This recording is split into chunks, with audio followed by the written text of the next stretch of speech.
Bakit kasi kailangan pa nilang umeska po? Hindi na lang harapin. Siguro kung hinarap nila 'to mga bossing at talagang napapatunayan nila, baka ho mga kababayan, baka ho patapos na nga siya eh.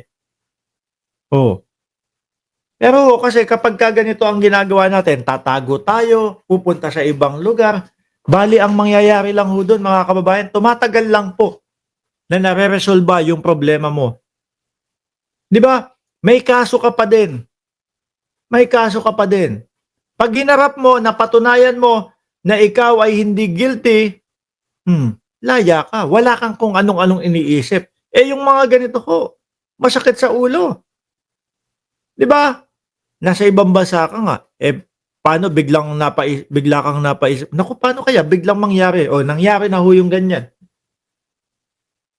O, 'di ba? Tumagal lang ho. Tumagal lang yung stress sa utak. Kaya tayo ho, mga kababayan, 'pag may problema, harapin agad natin. Yung lagi natin po sinasabi dito sa ating channel, 1 plus 1 equals 2. Kung anong problema, yun ang solusyonan. Ayan. Kung anong tanong, yun ang sagutin. Huwag po kayong gagaya sa mga DDS. Yung mga DDS kasi, ewan ko kung ano, tanungin mo ng 1 plus 1 yan. Ang isasagot sa iyo, multiplication, lalayo. Kaya ang nangyayari ho, ganyan. Tumatagal lang ang problema at nadadagdagan. Tingnan nyo yung kay Inday Sara Duterte. Tinatanong, confidential funds. Oh, nabwisit, nagalit, hindi na kontrol ang sarili. Nagmura. PI ka, Bongbong Marcos, Martin Romualdez, Lisa Araneta Marcos. May kinausap na ako. Patayin kayo pag may nangyari sa akin. No joke, no joke. Nadagdagan lang ho yung problema.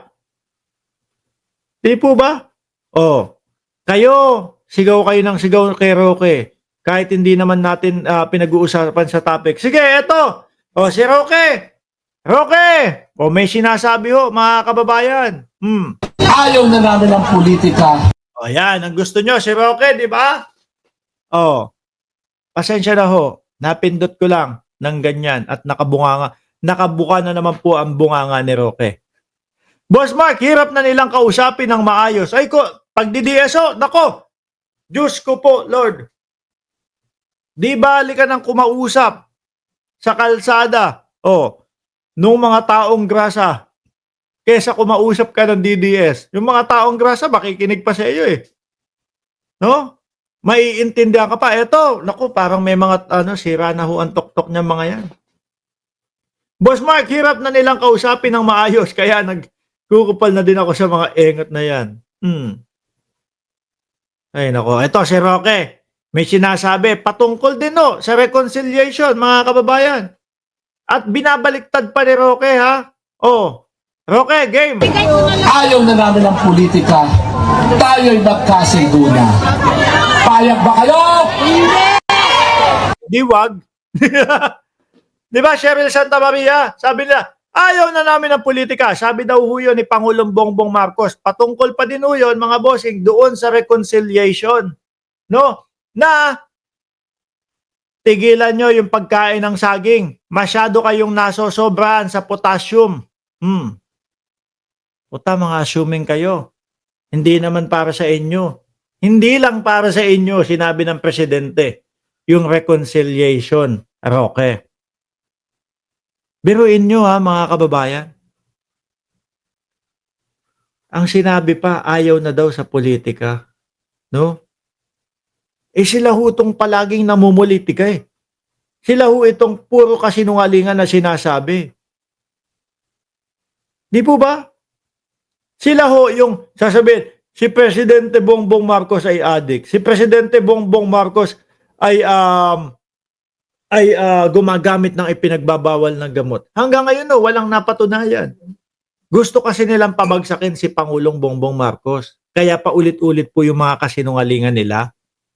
Ano po? O Roque, hindi ko sinadya yan. Talagang natapat lang po nakabuka ang bunganga ni Roque. Oh.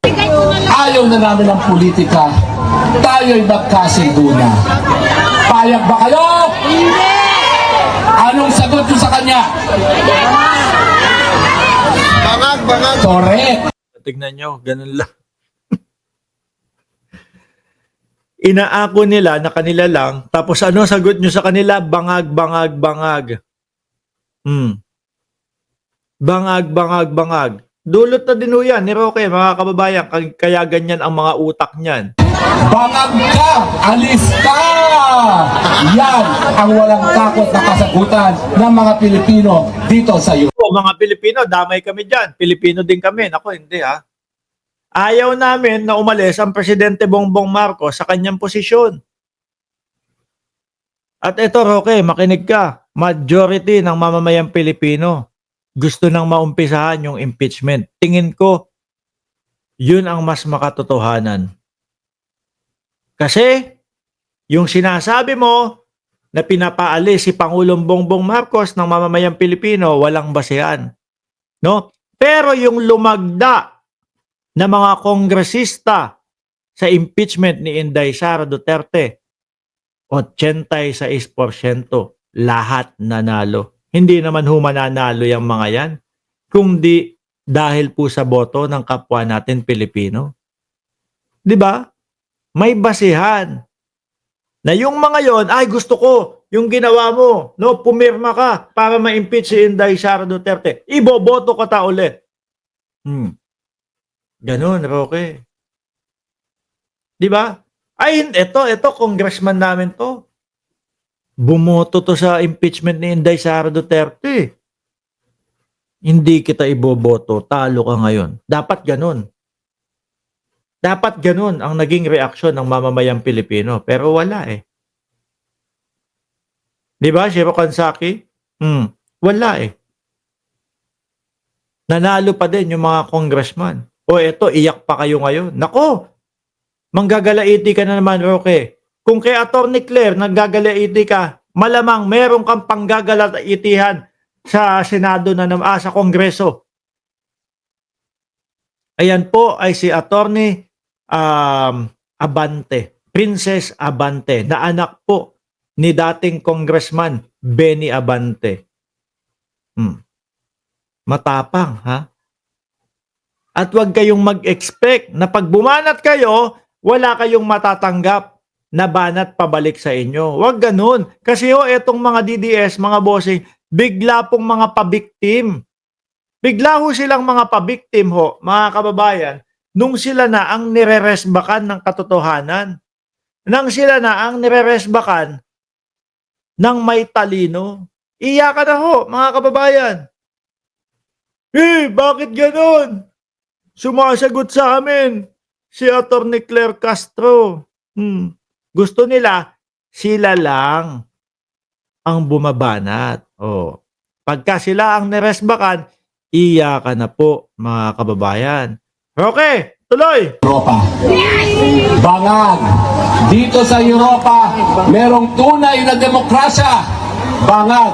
Dito sa Europa, hindi mo sila masusupi. Wala pang demokrasya ang Pilipinas niyan, mga kababayan. Ilang beses ho silang nakapagtayo ng kanilang mga entablado. Sigaw, magtanggal ng suporta kay Pangulong Bongbong Marcos o sa gobyerno ng Pilipinas ang mga kasundaluhan doon sa sigaw nila, sa entablado nila ng mautog. Hindi pa demokrasya yun, ha? Komunista? Komunista? Kagaya nung sa subukan mong magganon sa North Korea, may kalalagyan ka kay Kim Jong-un. Di ba? Ako mga kababayan, sa sobrang dami, hindi naman. Sa mga ilan na bansa na napuntahan ko po, mga kababayan, sa atin lang po yung sumisigaw ng walang kalayaan dito sa ating bayan. Pero sobra po, lahat kahit ano pwedeng gawin. No? Sa Pilipinas lang po sinasabi na walang demokrasya, pero lahat kaya nilang gawin, pwede nilang gawin. Pilipinas lang po ang sinasabing napakahigpit naman dito sa bansang Pilipinas. Baka mapunta kayo na Singapore. No? Ultimo pagdura sa kalsada, ultimo pagtapon ng chewing gum.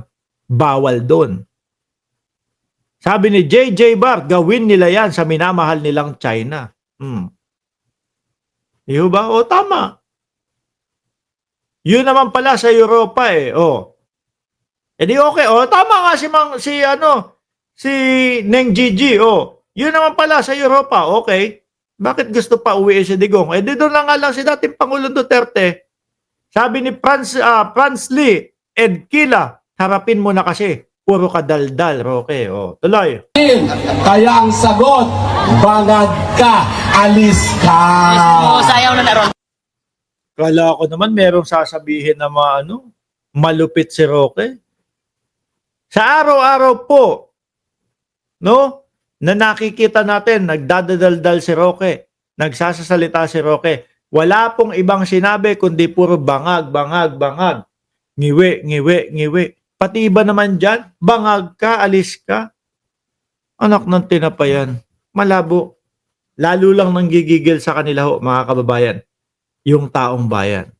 Diba? Sabi ni Ma'am Corazon Ramos, dapat kay Roque mapauwi na yan at kulong. Sobrang walang hiya, nagtuturo ng masama. Ito rin po, dito rin po sa Hong Kong, bawal magdura at bawal, basta tawid ng tawid, may multa na 5 Hong Kong. O bayot ka daw, Roque, sabi ni Mars Abelar. Pahabol. Mga boss, chief mo, sir. Hanggang dito na lang po muna, no? Dahil manonood tayo. Alam ko may quadcom ngayon kaya inagahan ko ng kaunti yung ating live, no? Kaya yung iba nag-e-expect na paumpisa pa lang tayo ngayon. Pero alam ko may quadcom kaya inagahan ko ng kaunti, no? Hanggang sa muli po, no? Sama-sama tayo, panoorin natin yung quadcom. Kung wala man, mali ako. No? Maraming salamat and God bless po sa atin.